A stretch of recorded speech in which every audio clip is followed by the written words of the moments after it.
John D. Lamb is the Elliott A. Butler Professor of Chemistry. He was born in Ontario, Canada, and served an LDS mission in northern Italy. After earning his PhD in physical chemistry, he worked as program manager at the U.S. Department of Energy. He joined the BYU chemistry faculty in 1977. Dr. Lamb served for 20 years as the editor-in-chief of the Journal of Inclusion Phenomena and Macrocyclic Chemistry. He's held appointments as a visiting lecturer at 3 international universities and is the recipient of a number of teaching awards. Dr. Lamb was the Carnegie Professor of the Year in 2000. He has published over 170 peer-reviewed papers in macrocycle-based separations and received the International Ion Chromatography Award in Berlin, Germany. He is the author of the online multimedia tutorial ChemTutor. Dr. Lamb has served the university as Executive Director of the Office of Research and Creative Activities, Associate Dean of Undergraduate Education, and Chair of the BYU Faculty Advisory Council. He currently serves as Associate Chair of the Department of Chemistry and Biochemistry. Dr. Lamb also chaired the State of Utah Science Advisory Council. He is a former member of the Mormon Tabernacle Choir and is a visual artist whose works in oil and egg tempera have been displayed in several juried art exhibits. Dr. Lamb and his wife Betty have 6 sons and 8 grandchildren. As a university, we are pleased this year to honor Dr. John Lamb with BYU's most prestigious faculty award, the Carl G. Mazur Distinguished Faculty Award, and look forward now to hearing this traditional lecture that accompanies the award. Please join me in welcoming Dr. John Lamb.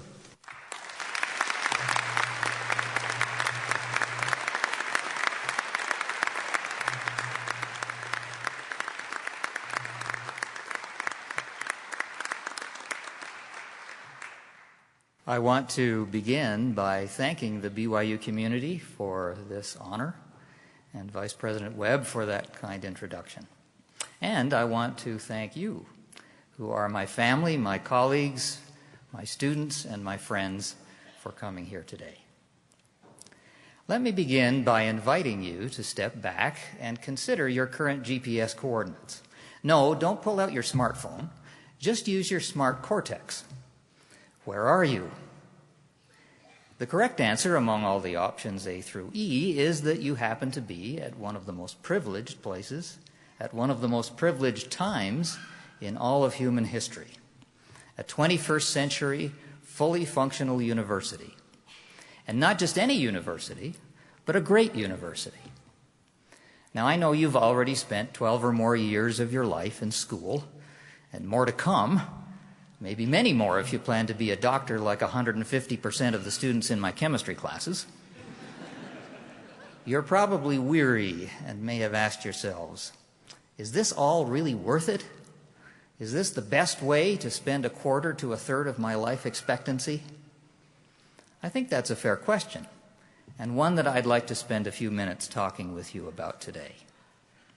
Because my hope is to convince you, or perhaps to deepen your conviction, if it is already there, that learning and knowledge have real intrinsic value, not just as the world sees it in the form of dollars and cents, but real eternal value. And so, I've entitled my talk, All Ye Need to Know. You graduates of the Keats 101 class will recognize this as a snippet from his famous ode, wherein he assures us that beauty is truth, truth beauty, that is all ye know on earth and all ye need to know. Now, like all good poetry, these lines are open to multiple interpretations. And the first interpretation goes something like this. Well, that's enough. Don't bother learning anything else. This is the interpretation preferred by many Chem 105 students. And indeed, I know a lot of Chem 105 students who wish that John Keats, rather than John Lamb, were their chemistry instructor for this reason. But that's not the interpretation I wish to apply here today. Let's put the accent on the word all. And you see that it comes out, all ye need to know. which in the Canadian really means that you need to become a know-it-all. Now, I recognize that know-it-all is normally considered a pejorative term, but when you stop and think about it, would knowing it all in real fact be such a bad thing? To find an answer, let's talk a little about God's perspective on this important question. Of course, we typically query the mind of God through the pronouncements of his prophets, and the question at hand is this: what is the value of knowledge? And is it really worth all the effort of getting it? Well, I don't know about you, but when I'm faced with a difficult question, my first inclination is to see if Brother Joseph had something to say about it. It turns out there was plenty, much of it found in the Scriptures, and with which I am sure you are familiar, D&C 88, for example.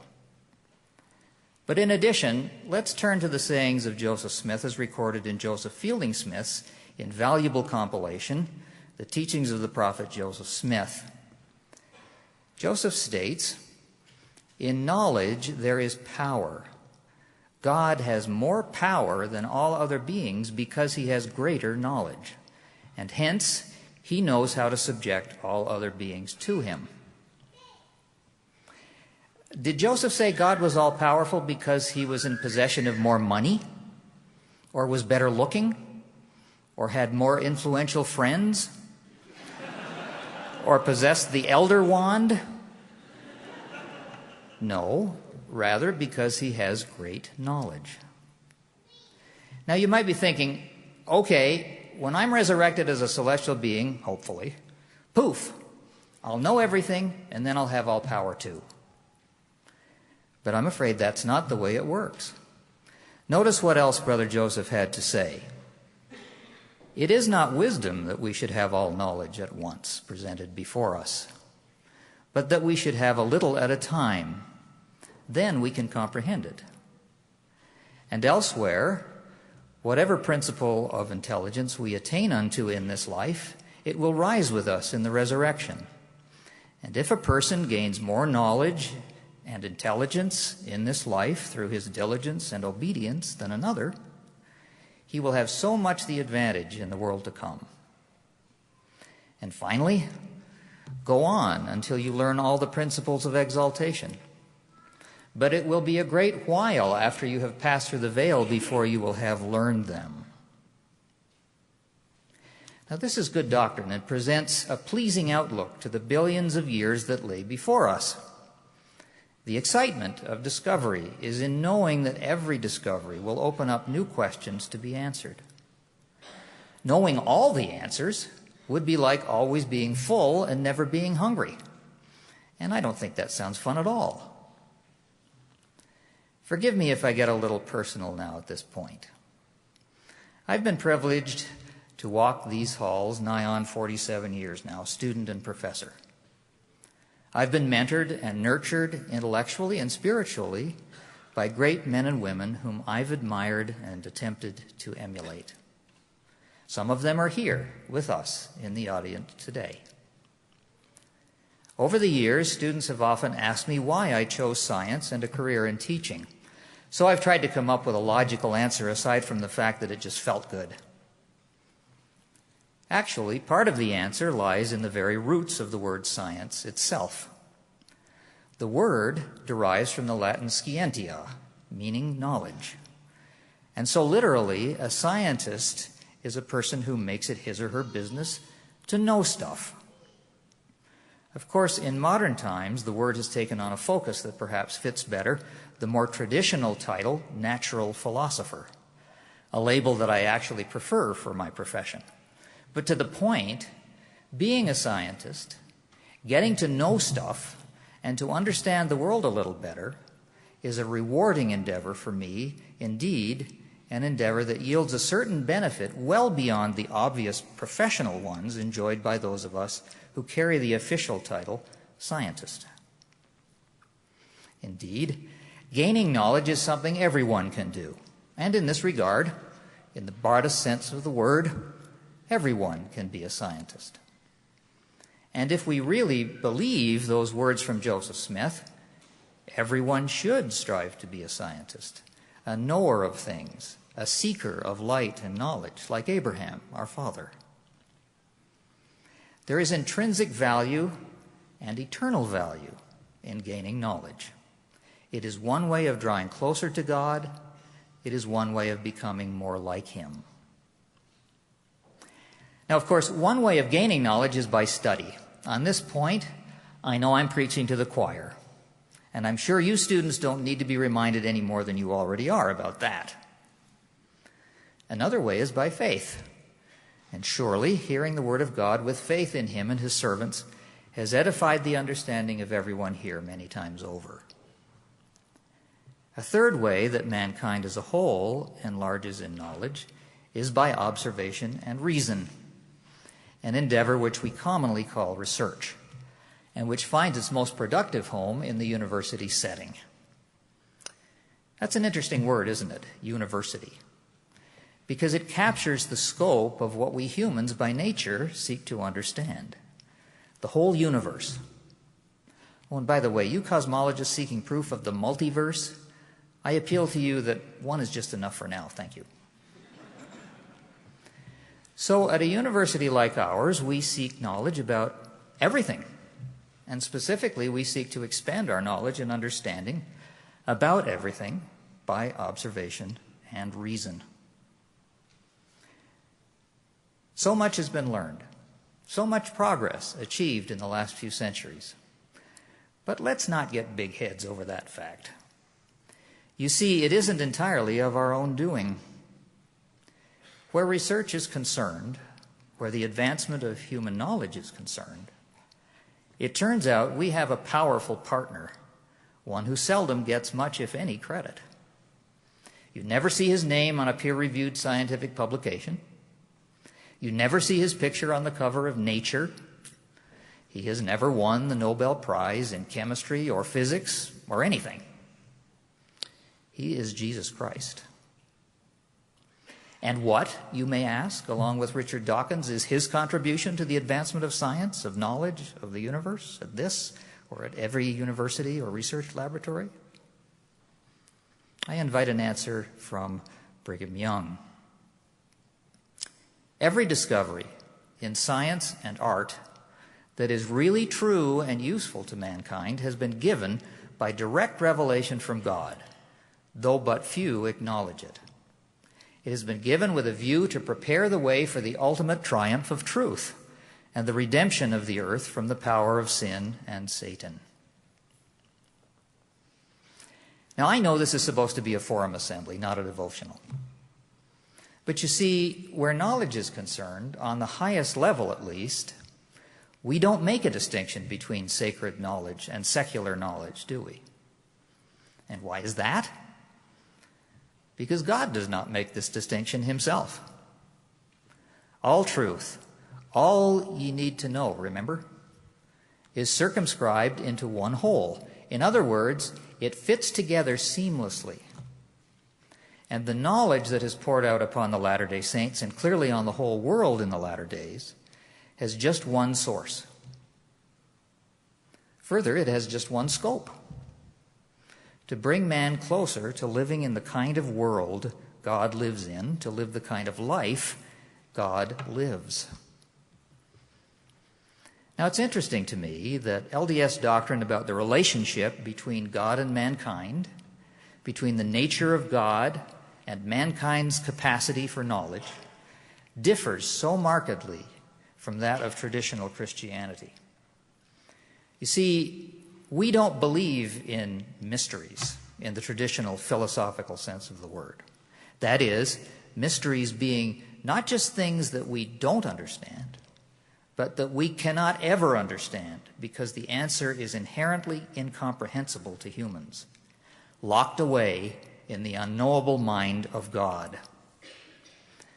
On the contrary, we have faith because Joseph had faith that reasonable, comprehensible answers exist for every question, just waiting for God to reveal them and waiting for our capacity to rise to the occasion. As Eliza Snow pointed out, and as we sing in O My Father, truth is reason. The LDS perspective is that truth is reasonable. Nature is reasonable. God is reasonable.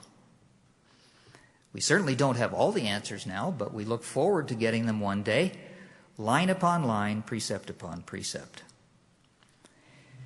In a way, Joseph Smith has done for what we call the sacred what Newton did for the secular. Just as Newton showed that the laws that governed the earth and the heavens were not different as had been thought up to that point, so Joseph brought the religious heaven and earth into a degree of harmony. In that, physical bodies, ours, the earth, and so on, once thought by many to be antithetical to heaven, are actually part of a long-term plan to build for the eternities. These, in fact, to be maintained into the eternities, albeit in a more exalted form.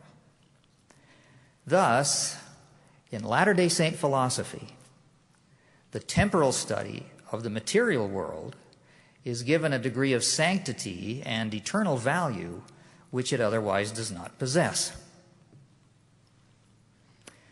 Of course, given the value of knowledge in bringing men and women closer to God, is it any wonder that over the ages, Satan has done everything in his power to impede its progress?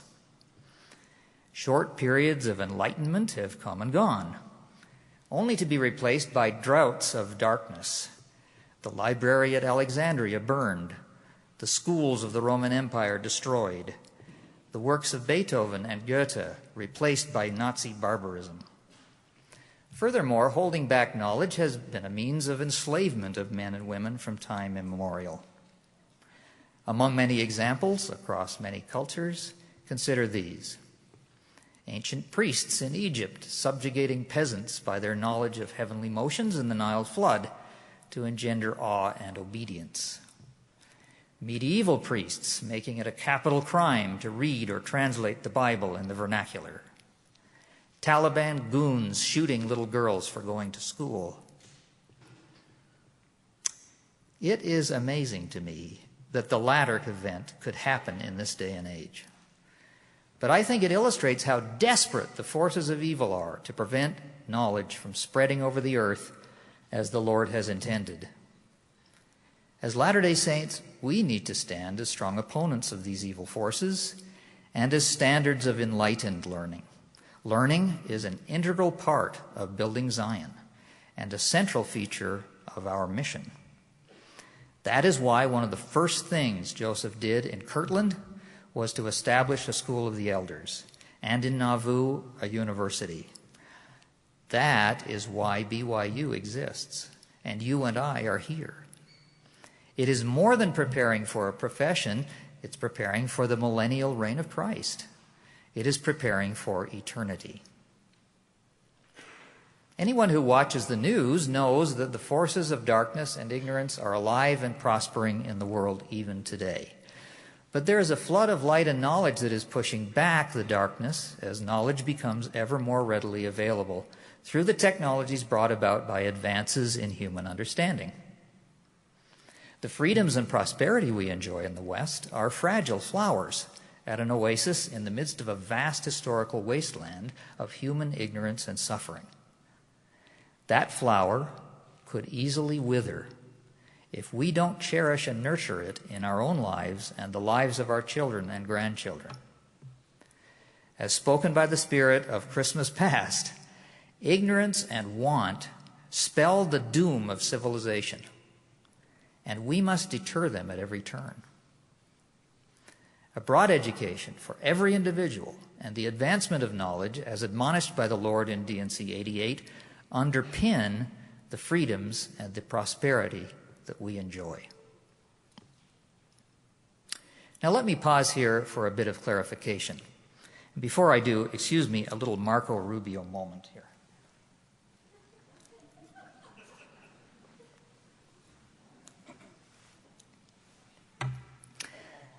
Lest I be misunderstood, I want to explain that in speaking of the value of knowledge, I mean more than familiarity with facts, but not exclusively.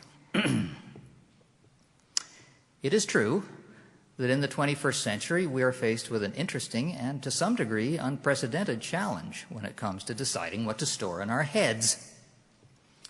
Today, facts are easily stored and retrieved from our exobrains, namely our computers, much more easily than was true using books in the pre-digital world. For example, I can remember spending many grueling hours in the library researching a topic for a term paper to find information that today I could find on the internet in seconds. So it could be claimed that in this day, the other and for the moment uniquely human intellectual talent for understanding and wisdom is the most important, if not the only aspect of knowledge that we need to nurture in ourselves. After all, didn't the Lord admonish, with all thy getting, get understanding? Indeed, one might be tempted to go to the extreme of claiming that in the 21st century, knowledge of facts has become altogether outdated.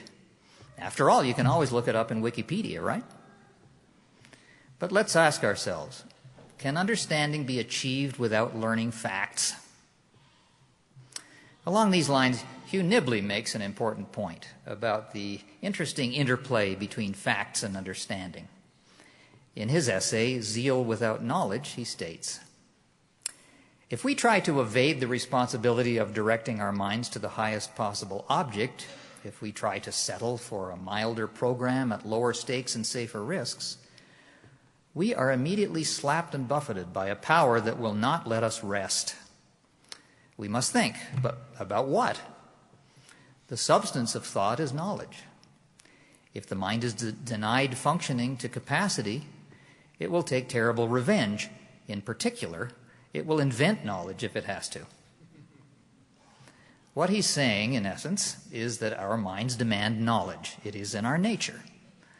And it is important that we fill the mind with true knowledge, or it will absorb the false or the imaginary. Beyond this, I have to say that it is difficult to think intelligently about something of which you know nothing. I've tried that, and it doesn't work.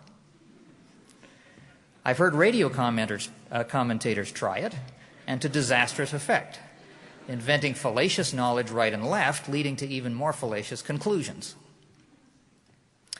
If we are to direct our minds to the highest possible object, we do well to fill our minds with true knowledge about that object, and use the discernment that is uniquely human to come to understand the world in ways that computers just can't achieve.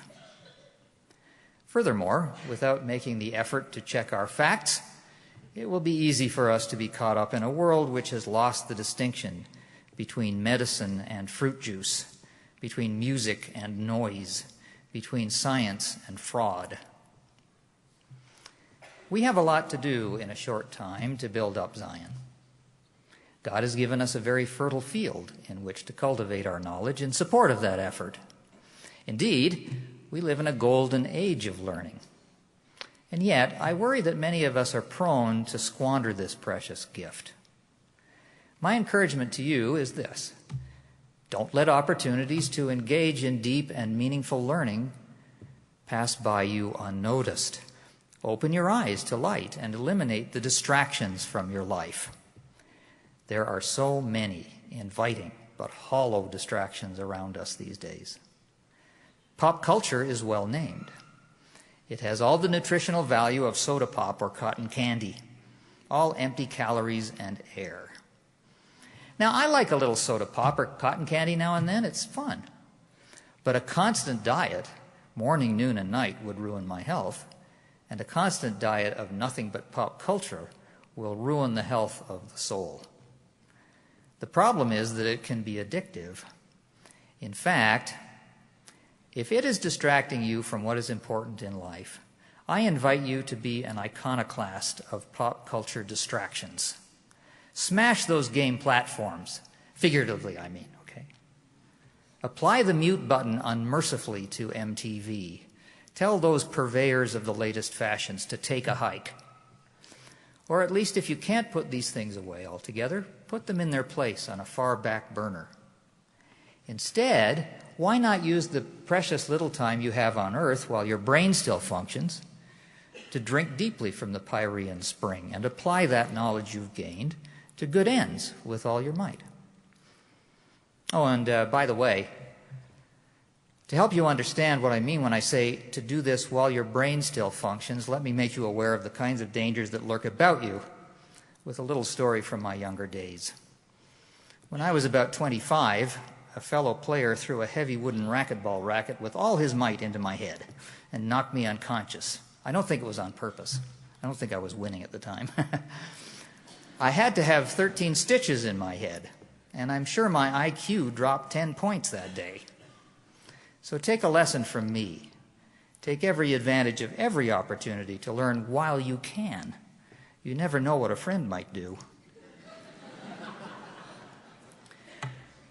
We human beings have an inherent need, indeed craving, to learn. We inherited that from our heavenly parents. We're inveterate information gatherers. Now, I don't like that word information so much. It sounds rather sterile.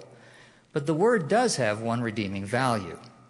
It reminds us that we are informed by the information we invite into our heads.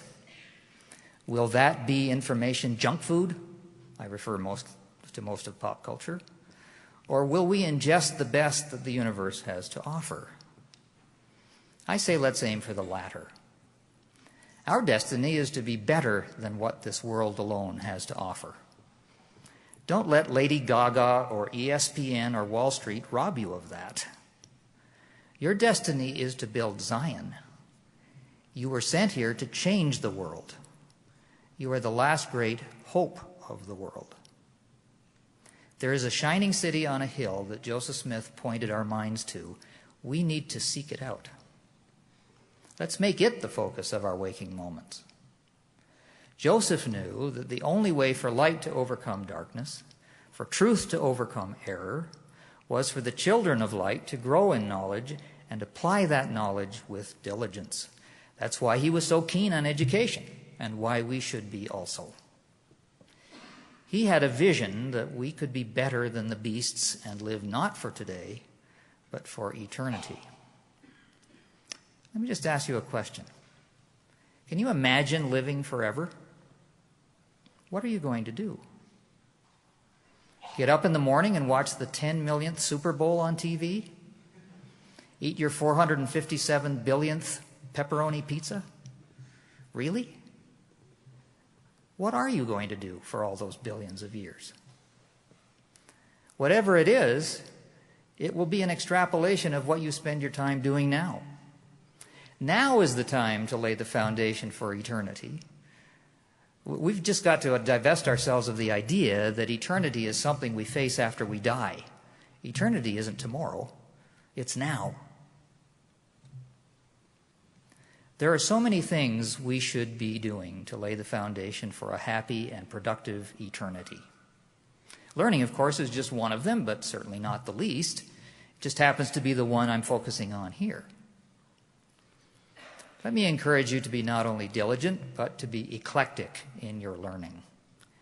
There are wonderful things to learn in every discipline, and answers to many interesting questions are found there. Here are just a few. Let's start with mathematics. No groaning, please. Here we find the language of creation. Pythagoras was right, as we are now learning. Reality really is based on numbers. Economics. Here we learn why they are rich and we are poor. Literature. Here we can live 1,000 lives in a single lifetime. We can see the world through the eyes of Job, Falstaff, Horace Rumpole, and Jack Ryan. Physics.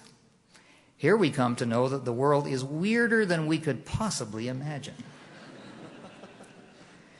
Music. Here we can learn to resonate with the heartbeats of others. And finally, chemistry.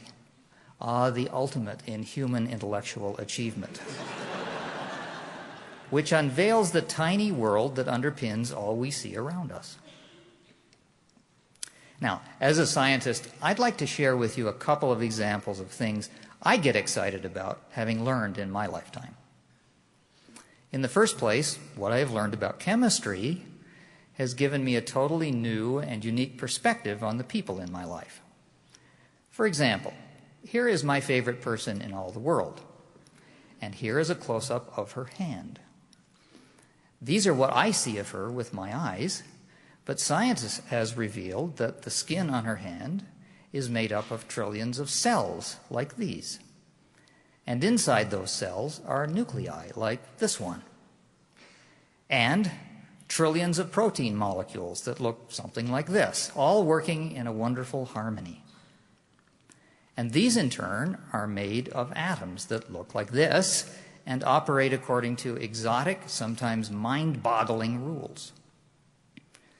Notice that Betty is much more than what I can see with my naked eye. Now I can see her not only as a loving human being, a wonderful wife and mother, but in addition, I can envision her as one of the most complex molecular machines in the universe, a veritable miracle of biochemistry, a kind of Wonder Woman.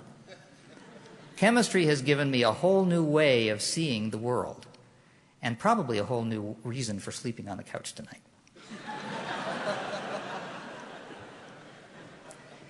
Here's another example, this time from astronomy. What if I had eyes like the Hubble telescope and could see far into the distance and in many wavelengths of light? I could look over there and see the great storm on Jupiter in retinal clarity. Or over there and see through the clouds of Orion Nebula to witness a star being born. Or over there and see a quasar as an enormous black hole devours nearby stars in a storm of superhot debris. Now, how could I even be aware that such wonders exist, let alone envision them, if I hadn't sought out and been blessed with knowledge? One last point. Are we ever going to run out of things to learn? The longer I live, the more I doubt it. You see, at the beginning of the 20th century, some in the scientific community claimed that all that was important to know had now been discovered, and that the only work left to do was to tie up a few loose ends. Of course, that was before Einstein and others upset the apple cart in multiple ways. And look how our understanding has changed since then. Fast forward even further into the 21st century, and another heart stopper. Here we thought we were making such great progress in understanding the natural world, only to discover that all this time we've been studying only about 5% of the matter and energy in the universe. The rest was invisible to us. Why? Because we are creatures of electromagnetism, and the rest of the matter and energy in the universe pretty much just ignores those rules. If we keep going on like this, we'll soon find that the more we know, the closer we approach to knowing relatively nothing at all. But is that discouraging? No, not discouraging at all. In fact, it opens up the wonderful prospect of an eternity of never running out of new things to learn about. Well, I hope that in some small way here today, I've managed to strengthen your commitment to learning. As our opening song expressed, here in the latter days, the knowledge and power of God are expanding. And surely, gaining knowledge and understanding is a godly endeavor. It can be hard work, but it can also be thrilling. It can be exciting, and it can be intoxicating. You've heard of a runner's high? Well, sometimes I feel like I'm experiencing a learner's high. I hope you've experienced this too. I hope you will continue experiencing it here at BYU throughout your lives and on into an endless eternity. God bless you all, and thank you.